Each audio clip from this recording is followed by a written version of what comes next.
Om Bhadram Karnebhi Shunayama Devaha Bhadram Paschimakshabhiryajatraha Sthirairange Stushtuvam Sastanubhihi Vyasema Devahitam Yadayu Sustina Indro Vruddhasravaha Sustina Pusha Vishwavedaha Sustina Starkshu Arishtanemi Sustino Brihaspadir Dadhatu Om Shanti Shanti Shanti. Om, may we, O Absolute Reality, hear with our ears what is auspicious. May we see with our eyes what is good. May we, strong in our limbs and body, sing our praise and enjoy the life allotted to us by the Lord of all. Om, peace, peace, peace.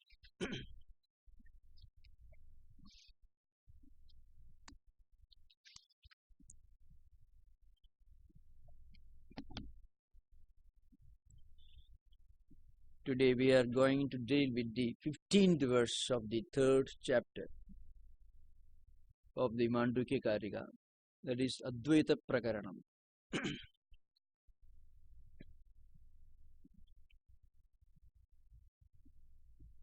In the previous verse, it was stated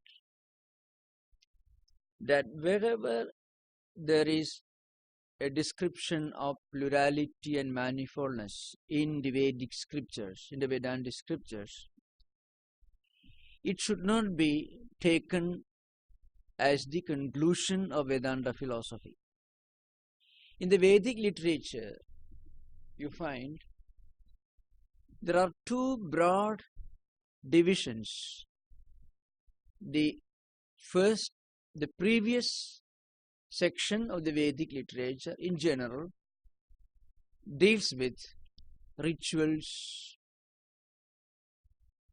and contains praises and hymns addressed to different gods and goddesses. So it accepts polytheism, the manifoldness of Godheads. In fact, in Vedic literature, there is a gradual evolution of the idea of Godhead.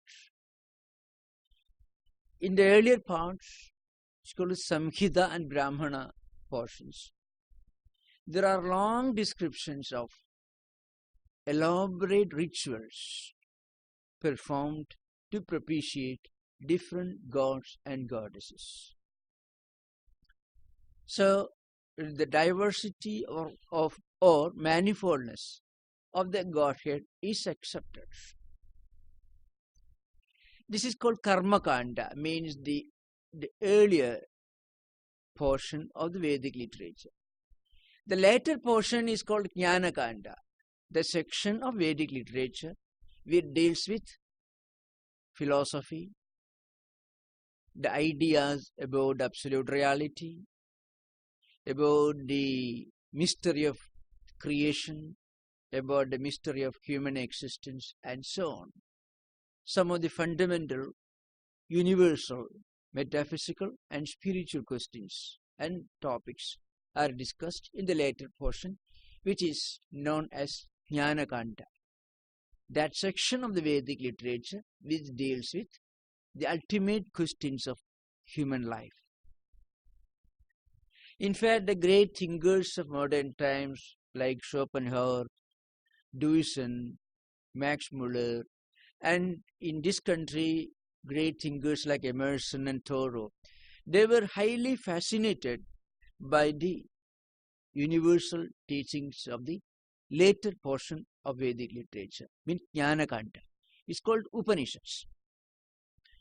Now, here in the 14th verse, Gaudapada makes a very important statement. What he says is this: we have to accept the views of the Upanishads, the later portion, as the conclusion of Vedic philosophy or Vedanta philosophy. So, what is explained, what is described in the earlier portion, where rituals are described where diversity of gods and goddesses is accepted, should be taken only in a secondary sense. That's the point which he makes here. So in the earlier portion of the Vedantic literature, distinction between the individual consciousness and the universal consciousness is hinted. But that should not be taken as the final word.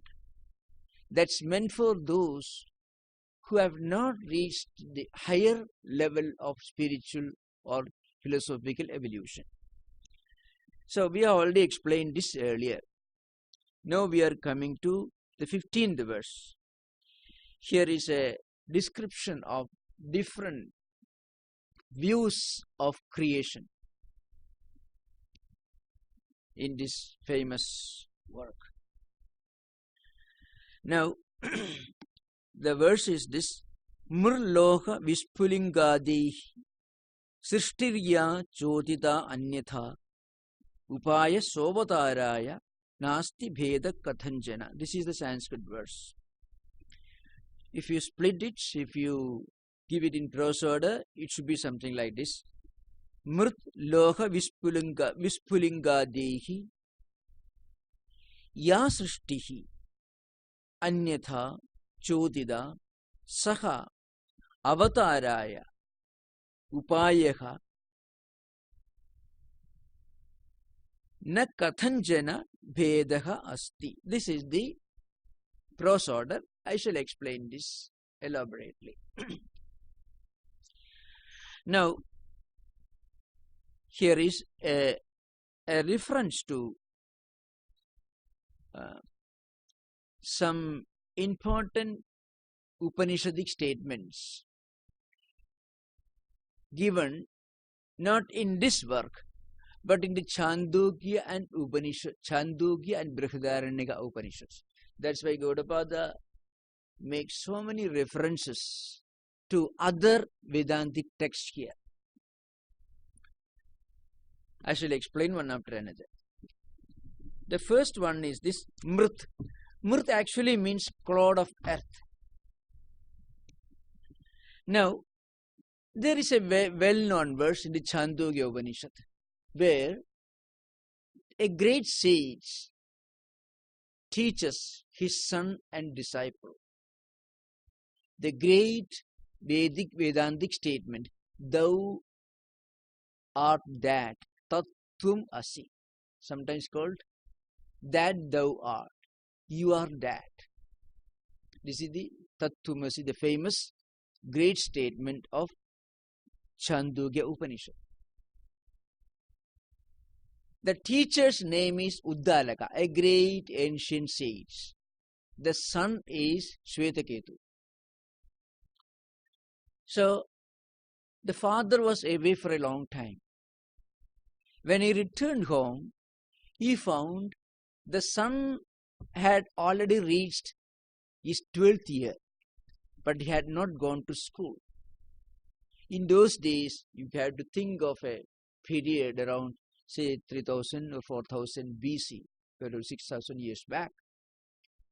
Small children used to be sent to the forest hermitages, Vedic schools run by great sages, and they were supposed to spend 12 years under the care of a teacher, during which children used to be taught higher metaphysics, spiritual practices, and also the duties and responsibilities of an ideal family man, how to be an ideal son, an ideal husband, an ideal citizen.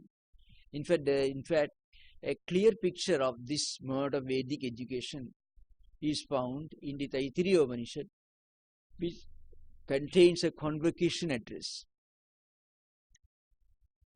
Children are returning home after 12 years of training, education, in a forest hermitage. And it begins like this: Vedam anuchya acharya andevasanam anishasti satyam vada dharmam chara satyana pramadidavyam dharmana pramadidavyam.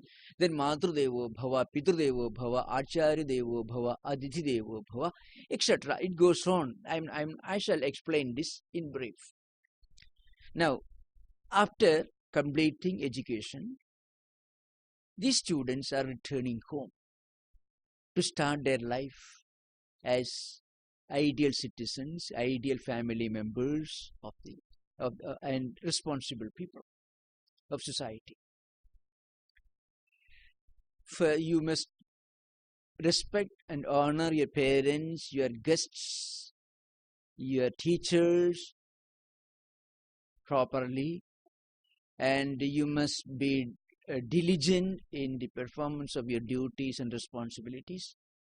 You should speak the truth. You should never deviate from truth. You should practice dharma, righteousness. You should never deviate from the path of righteousness. All these duties and responsibilities are taught. Then they go home and then they marry, and that's how this tradition continued for thousands of years. Now, in this case, where we are going to deal, in this case, Uddalaka found his son had completely neglected education. He was already 12 years old. So, Uddalaka sent him to a forest hermitage, the place where a residence where an ancient sage was teaching small children all these different branches of learning. After 12 years of education, the boy returns home. Yes, by the time he had become to a 24-year-old youth. Now, the father found the son had become so arrogant and haughty. He had completely changed. So the father asked him a question. Did you learn that by knowing which everything unknown becomes known? Did you learn that which is the essence of wisdom, which enables you to make proper use of your education for your own good and for the good of this country and society, and also for your spiritual progress? No, the son said, I didn't learn that branch of learning. Is there such a branch of learning? Is there such a special subject by knowing which everything else becomes known? Then father said, yes. Then when the son pleaded again and again, the father teaches him a great spiritual truth, which is contained in the famous dictum. It's called Tattwamasi, you are that. The absolute reality, which is the all-pervading spiritual consciousness, which is called Atman, is the immanent reality residing in all beings. It is immanent, it is omnipresent, all-pervading and transcendental. It is not the truth that you are seeking outside, it is within you. You are that truth. This is the essence of that instruction. Now, in the course of that instruction, there are some important illustrations. Those illustrations are referred to by the author of this work, Gaudapada Karika. In fact, the 15th verse refers to those illustrations. So you can easily imagine as this work unfolds, as it progresses further and further, there are elaborate references to other Vedantic ideas and thought systems, which are all related to what Gaudapada is trying to teach. Now, here, first one, see the 15th verse, Mrit actually means a clod of earth. Now, the idea is this. If you can learn the secret or the nature of a small vessel a glass or a cup made of clay, you can easily understand all about the clay. If you can learn the true nature of a pin made of steel, and if you can analyze it, you can understand all about the steel. So, if you can really understand the absolute truth behind, you can know the reality behind. If you go to a seashore, and if you take the smallest grain of the sand, and if you analyze, you can know all about the huge Sahara Desert. Because the wide expanse of desert, of sand, is nothing but a macro dimension of so many grains of sand. You don't have to go and count every grain that is scattered in the seashore. There is a famous story in one Vedantic book. A great sage was meditating. Then God appeared before him. Then he wanted to know the nature of the world. How many planets, how many galaxies, how many Milky Ways, how many constellations, how many stars exist in this world. Either you will go mad, or if you retain your sanity, you will never reach your destination. Because by counting things one by one, we can never understand the whole secret of this universe. But if you can understand the one reality, the one supreme universal truth, which is behind the entire creation, then you will know all about the creation. So that is the idea mentioned here. So, in this verse,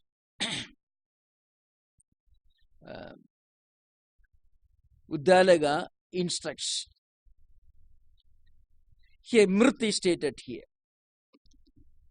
Yatha soumya ekena mritpindena sarvam mrunmayam vijnadam syat vacharambhanam vikaro namadheyam mrittigetyeva satyam. A simple truth is explained here in Sanskrit. The translation will be something like this.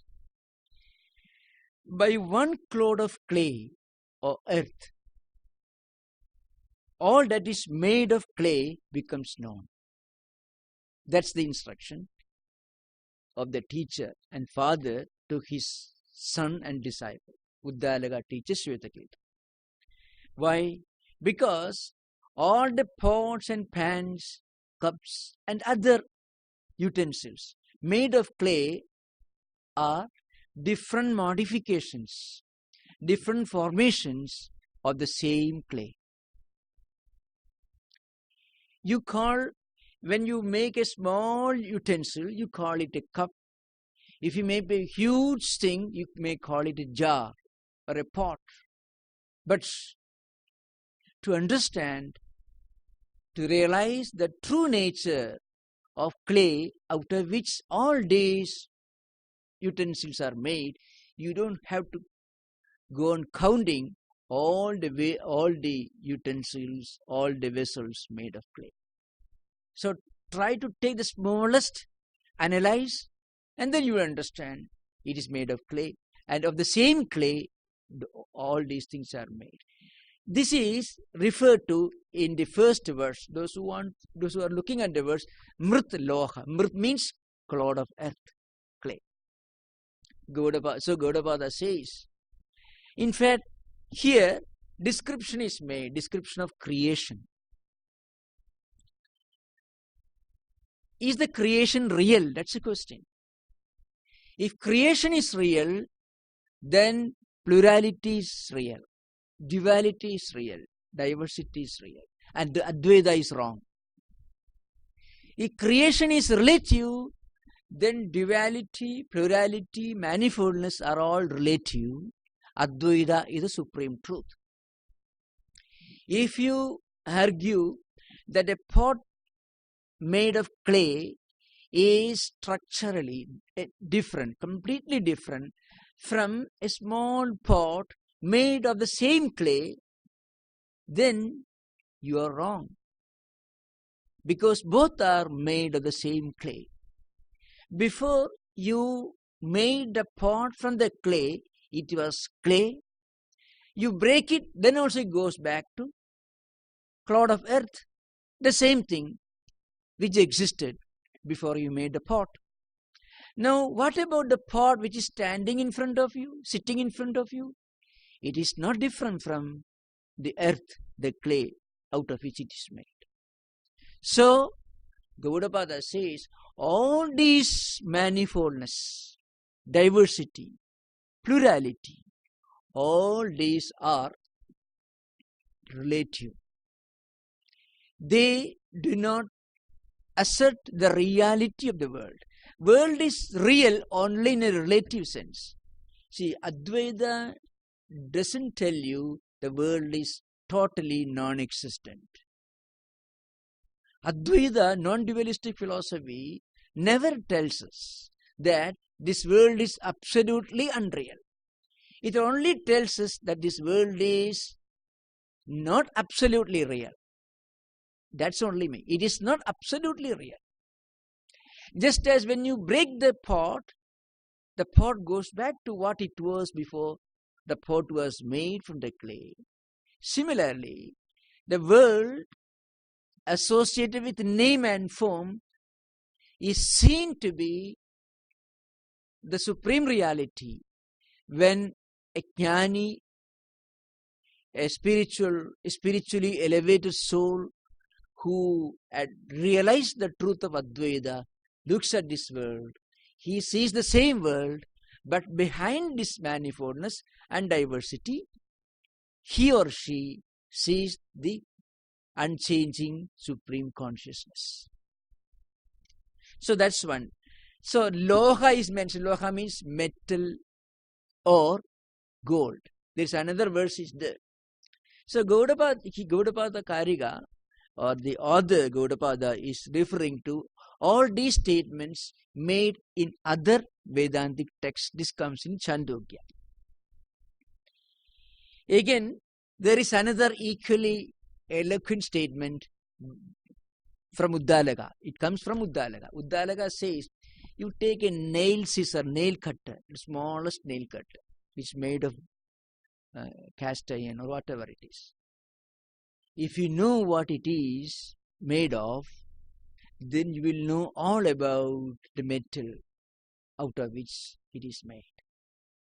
So, that is the state. Yatha saumya ekena naka nikrintanena sarvam kashnayasam vijnadam syad vacharambhanam vikaro namadheyam krishnayasam ityeva satyam. It goes on. But the statement is this. If you know the microcosm, you know the macrocosm, because both are the same. In other words, when you look at the macrocosm from a limited angle, you see the macrocosm as microcosm. If you look at the microcosm from a universal angle, you don't see the microcosm, you see the macrocosm. So that is the idea which Gaudapada is bringing out here. Because Vedanta believes that the effect is already pre-existent in the cause, which is technically known in Vedantic terminology. Some of the students asked last time. It's called Satkaryavada. Satkaryavada is a particular approach, a methodology, a school of thought in Vedanta, which tells you that the effect is not different from the cause. The effect is already pre-existent in the cause. The effect is nothing but a gross manifestation of the cause. Cause is nothing but a subtle dimension of the effect. Just as this, the golden ornaments are already pre-existent in the gold. Various instruments, utensils and vessels made of clay are already pre-existent in the clay. The cloth is pre-existent in the thread or in the cotton out of which the cloth is made. Why? Because you cannot separate the cloth from the threads out of which the cloth is made. You cannot separate the earth or the clay from the vessels which are made from this clay. If you remove the clay from the vessel which is made of clay, then the vessel also will disappear. It will go back to clay. That's the idea behind. Similarly, Gaudapada says that all these descriptions about creation in the scriptures should be understood from a relative point of view. Creation is explained not to establish that creation is real, but to establish that creation is unreal. That's the point. You find the Upanishadic statement. So many statements, elaborate statements describing this world. What is the purpose? The Upanishadic rishis, sages, want to come down to our level. And then coming down to our level, they ask us, see, look at the world which you are talking about, which you mistake to be real. What is its nature? And then the world is explained. And then as we go deeper and deeper into the true nature of the world, we are convinced that the world that we experience, the world in which we live, the world of which we are a part, is real, but only relatively real. This earth itself, we know very well. Earth may exist in the present shape and form maybe for a few millions of years. How many stars and galaxies have vanished? If you go to, if you see a film made from the outer space, if many space travelers have made, if you look at the vastness of the universe, the galaxies, the countless number of stars and planets and galaxies and Milky Ways. So you can find many of them vanish, stars die out, new stars are born, all these things are taking place. So maybe these stars may exist for several trillions of years. An insect may exist for a few minutes or hours. Both are equally unreal. In what sense? Both are not absolutely real. Because to be called absolutely real, they should exist without any change, without any modification in the past, present, and future. And anything which is born, existing maybe for some trillions of years, and then vanishing, is unreal in the absolute sense. They are real only in a relative sense. They are unreal in the absolute sense. Then what is the reality? The reality is something that we can never explain in words. We can only experience in our innermost heart, which the Upanishads call Atman or Brahman. So Gaudapada is hinting at the relative nature of the created world. In this context, he is indirectly referring to many other schools of thought. Perhaps a short description of different schools of creation may be relevant here. But there are different schools of creation. In fact, there are some schools of philosophers who assert that the world is real. They would tell you that effect has no relationship with the cause. See, I can give an example. Well, you make clothes from threads. Threads are made from cotton. Now, a Vedantin will tell you, well, this cloth is inseparably related to threads. It's called Samavai Karanam. I'm not going into those details. there is complete inseparable relationship between the cloth and the threads which actually constitute the cloth, or the golden ring and the gold itself, or the earthen pot and earth itself. This is Vedantic view. But there are some schools of thought who tell you it is not so. There is no relationship at all between the cloth and the thread. On the surface of it, it may look a bit ridiculous. They will tell you, you cannot use threads for wearing the way you are using clothes. Clothes can be used for, you can stitch a shirt, you can wear it, but you can't do that with a thread. A gold that is excavated from earth cannot be worn in your neck as you are wearing a necklace. So they will tell you there is a difference with regard to utility or usefulness, practical application.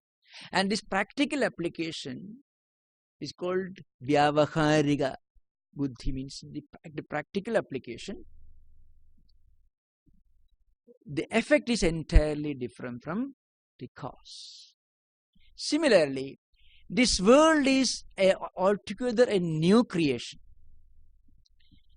This world has absolutely no relation at all with the supreme cause from which it has evolved. They believe the earth is altogether a new creation. But the other school of thought, in fact, those who believe that the effect is not pre-existent in cause, they are called the exponents of Atharvaveda. In Sanskrit, this is a well-known expression in the students of Indian thought. Acharya means those who an argument or a viewpoint which tells you that effect is not pre-existent in cause. In opposition to this, there is the other school, Satkaryavada. They believe that effect is already pre-existent in the cause. Just as the golden necklace is pre-existent in gold, the earthen pot is pre-existent in the clod of earth from which it is made. So, it is only a modification of the cause. And among these philosophers who believe that the effect is already pre-existent in cause, there are two main streams. According to some philosophers, the cause evolves into effect. It's called Parinamavada. Ramanuja and Sankhya school of philosophers, especially the Sankhya and Yoga schools, they believe that the cause undergoes evolution and becomes the effect. Now, if you believe that the cause evolves into effect, then once it becomes effect, the effect has got a separate entity, the cause has got separate entity from effect, which means you have to accept plurality and duality. But Advaitins' view is different. Though they are exponents of Satkaryavada, the view that the effect is pre-existent in cause, still they believe that the cause does not evolve into effect. That change is only apparent. It's called Vivartavada. The cause never actually permanently becomes the effect. That transformation is only apparent. How do you relate this to this world and Vedanta? The explanation is this. This world, the world in which we are living, is actually not different from Brahman or Atman, but not the world as we see it. The world that we see is a world of plurality and manifoldness, diversity and duality. Everything is different from everything else. You can't say mountain is the same as a valley is the same as the bay, the ocean is the same as a river or a mountain. You can't say that. So there is diversity, difference, distinction and plurality. Then how do you explain the idea that all these are together pre-existent in the cause? Now Vedanta tells this diversity, this plurality is the result of association with name and form. And names and forms are only modifications of speech. Vacharambhanam vikaro namadheyam. That I explained earlier. Uddalaga's great teachings to his son as part of Tattwamasi, that statement. You are that supreme reality. So the idea is this. If you look at this world and dissociates this world from its name and form which constitute manifoldness, then this world is not different from Brahman. So that's why in the Upanishads, Sarvam Khalu Idam Brahma, I tell you, there is an interesting and a very striking incident in the lives of one of the great disciples of Sri Ramakrishna Paramahamsa, the teacher of Swami Vivekananda. The Swamiji's name was Swami Turiyananda. Incidentally, he was the one who came to Bay Area, who came to San Francisco, who went to Shanti Ashrama about 100 miles away from here, who started a great hermitage there, and who stayed for 2 years and taught Vedanta and Yoga to a group of very intimate, dedicated students from San Francisco. When he was passing away, he called out, and to those who stood around him, he said, Brahma Satyam, Jagat Satyam. Now, if you read the Vedantic texts, this is Brahma Satyam, Jagat Mithya is stated. Jagat means this world, this universe, the world in which we are living. That's Jagat. Mithya means not absolutely real. Mithya doesn't mean non-existent. Mithya does not mean illusion or dream. Mithya actually means something which appears to exist, but really speaking,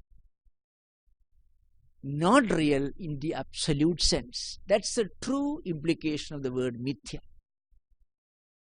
Something which appears to be real. Well, can we believe that these hundreds of millions of stars which emerge and live for some billions of years and then vanish, they're absolutely real? If they were absolutely real, they will not vanish, they will not cease to exist after trillions of years. No, they will continue to exist. And if they are absolutely real, they will never emerge, because they are always existing, so they cannot come into existence.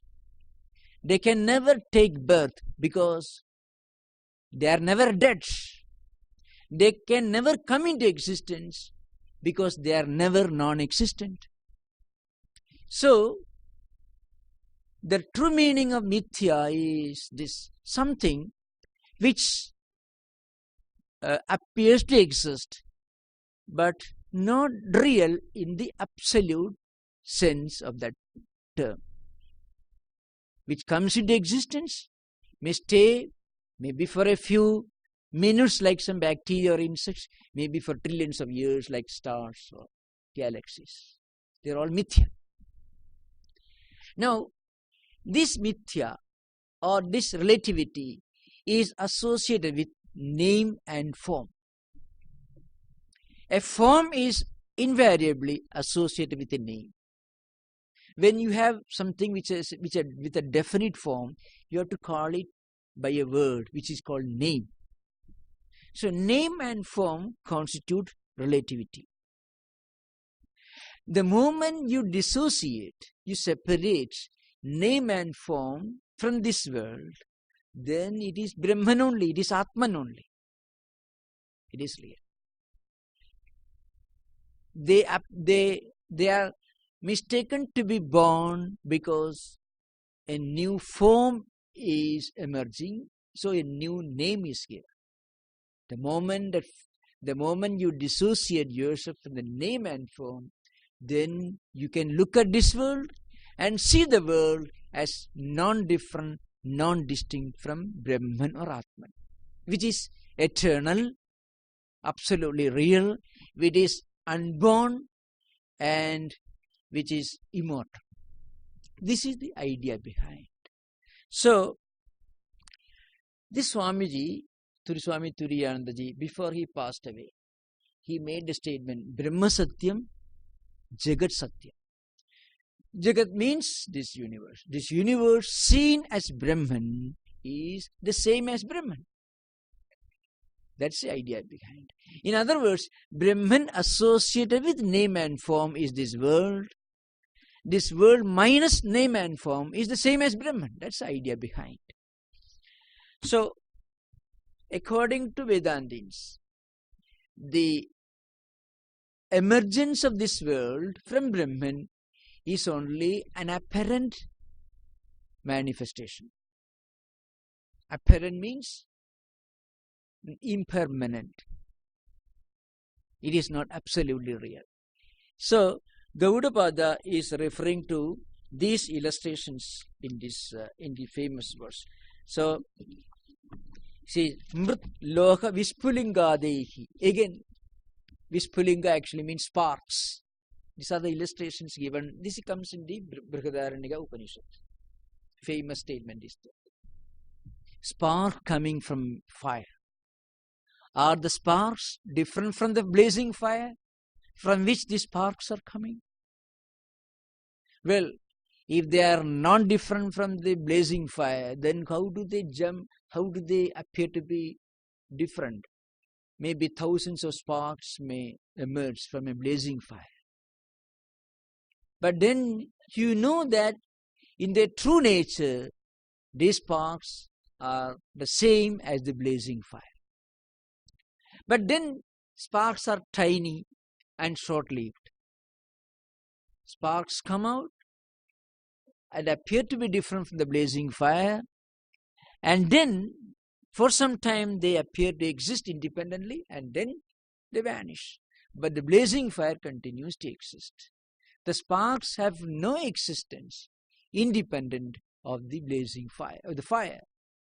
But fire can exist independent of sparks. That's why in Vedanta, this famous statement with regard to this word, Nama Rupa Drishtya Mithya Surupa Drishtya Satyam. The meaning is this, that's what Swami Tattwamayananda stated again and again.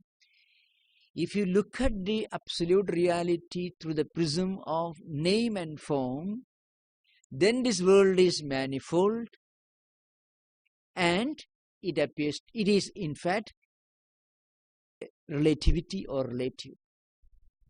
When you look at the same world without associating it with name and form, then it is the same Supreme Brahman. Similarly, when we look at ourselves as this body, which is a form, so we just got a name, senses, mind, emotions, ideas, then we are different from one another. 7 billion people in the world are 7 billion independent, separate entities. If you look upon them as bodies, as mind, if you associate them with emotions and thought processes. But in all these 7 billion people, the same Atman, the same Supreme Consciousness exists as the immanent reality. If you look at it, look at the whole humanity, which consists of 7 billion people, then The entire humanity is one spiritual entity. That is the idea which Gaudapada is driving home again and again. So, see, so his statement is Nasti Bheda Kathanchana, no distinction at all. That is what he drives home again and again. In fact, the Brihadaranyaka statement is very, very interesting. Sa yathornanabi tandunochirit idhagnehi shudra vispulinga vicharanti. You can find here. See, as a spider moves along the thread, see the thread with which a spider makes his nest comes out of itself, and the spider absorbs it into itself. So is the nest different from the spider?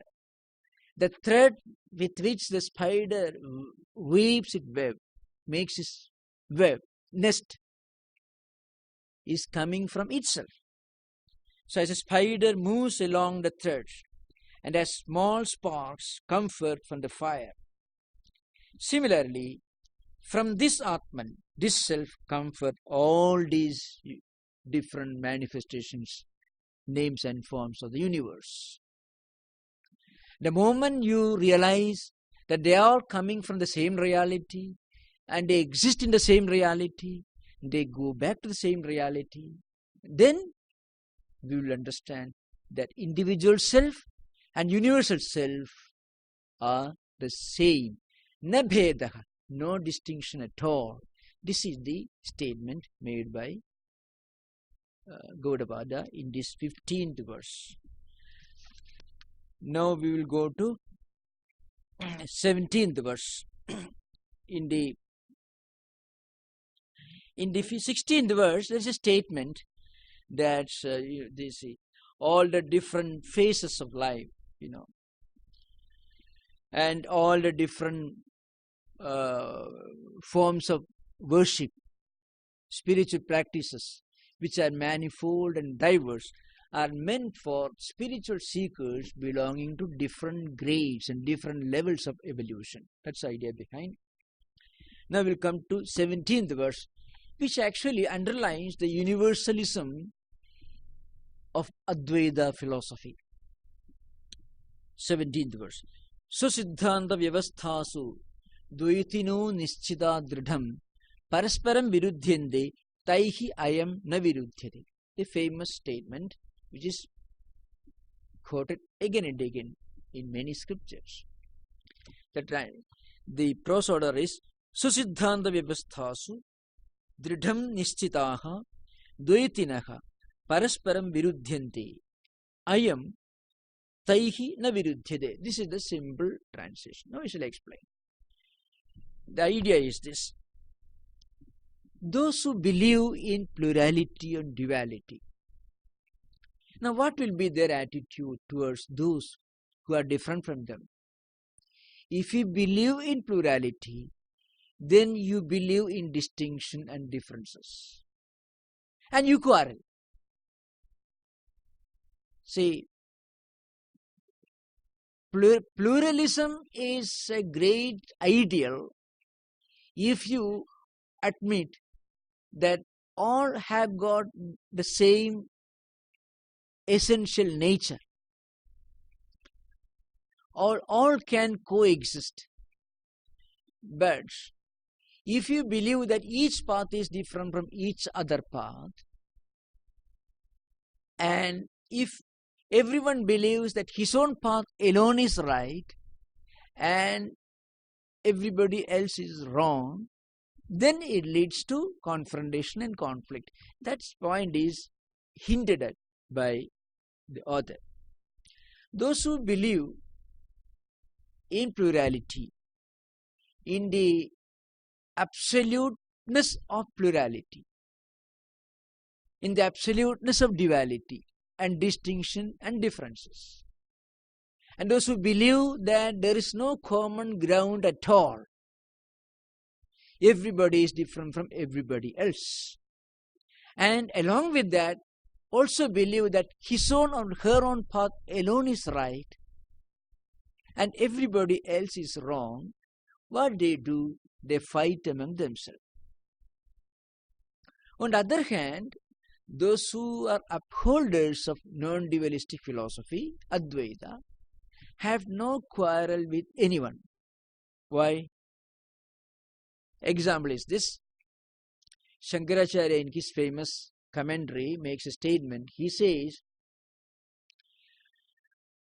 Anyona virodhibhihi asmadiyoyam vaidhiko dharma na viruddhide. Atma ananyatvat. I shall explain this. Shankaracharya says, these Advaitins, the upholders of Vedanta philosophy, have absolutely no quarrel with anyone because they believe that everyone in this world is essentially one spiritual entity. Spiritually, the creation is one. Humanity is one. The whole humanity is one spiritual family. And then he makes a statement, Yatha suhastapada dibhihi. So you cannot fight with your own hands and your own legs.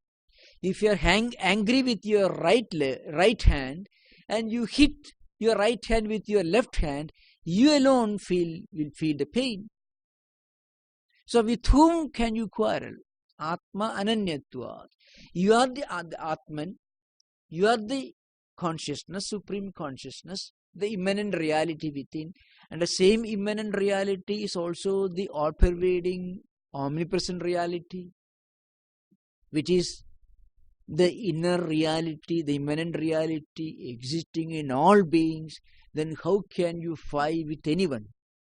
Fighting with another person will be fighting with your own hands and legs and heads. If you are angry with your own head and you hit your own head, you will feel the pain. So, no, you cannot actually think of anyone as distinct and different from yourself. So you can find Holy Mother's teaching, Sri Sarada Devi's teaching, very simple. You have to look upon everyone as yourself, as your own. Swami Vivekananda makes an important point in the Inspired Talks. He says this Advaitic view is the highest philosophy of ethics and morality. Swamiji's statement is this: the infinite oneness of the soul is the eternal sanction of all morality, all ethics, and all good actions. Why should you be moral? You ask the question. In fact, if you read the works of some of the modern agnostics, scientists like Richard Dawkins, the great atheist who passed away, Christopher Hitchens, many of these great thinkers, they were great humanists. They spoke and wrote for peace and universalism and universal peace. They were great humanists. Very often you find many of the great thinkers in modern times, they denounce religion because religion sometimes becomes very divisive.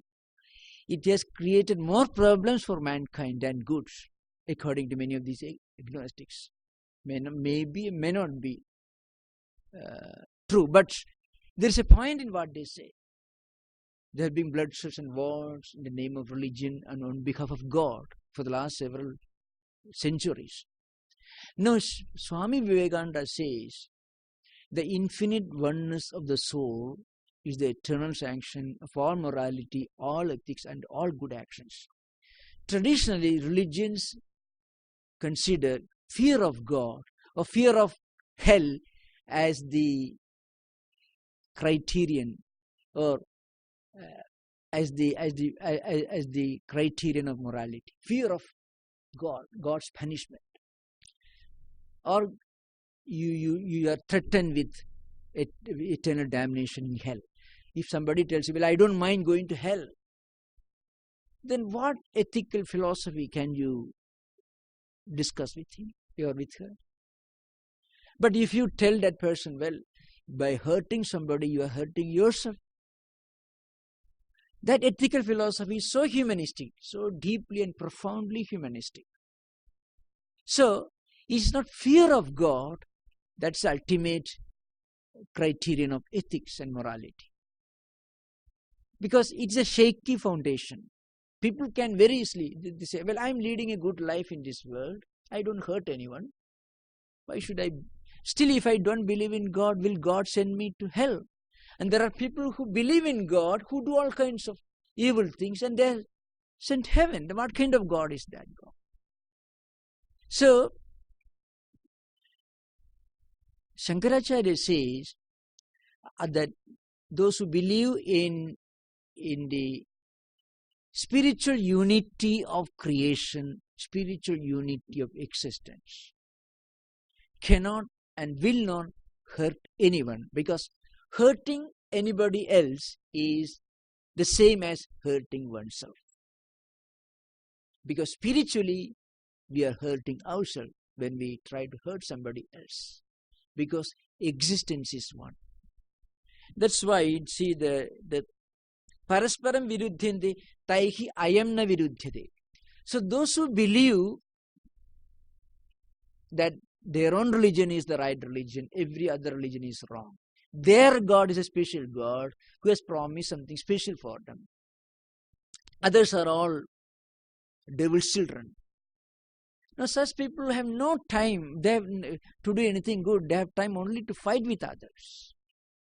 But Gaudapada says, this Advaita, this non-dualistic philosophy, the Vedantic philosophy, has no quarrel with anyone. Whatever may be your path, whatever may be your belief, if you accept the creation is one, the reality is one, and the consciousness, the divine consciousness is present in all beings, you accept the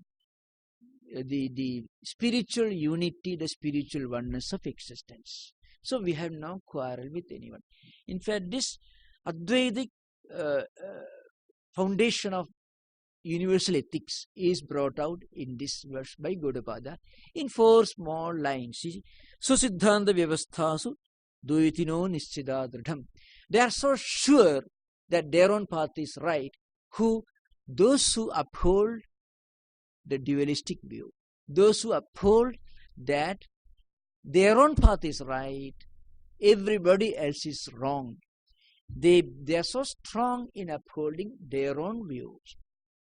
And that brings them into quarrel and conflict with everybody else. But Advaita, non-dualistic philosophy or Vedanta, has no quarrel with anyone, because they look upon others as non-distinct, spiritually non-different from themselves. That idea is brought out in a very famous verse, the 17th verse of the Advaita Prakaranam. Now we'll conclude here. Om Shanti Shanti Shanti Hari Om.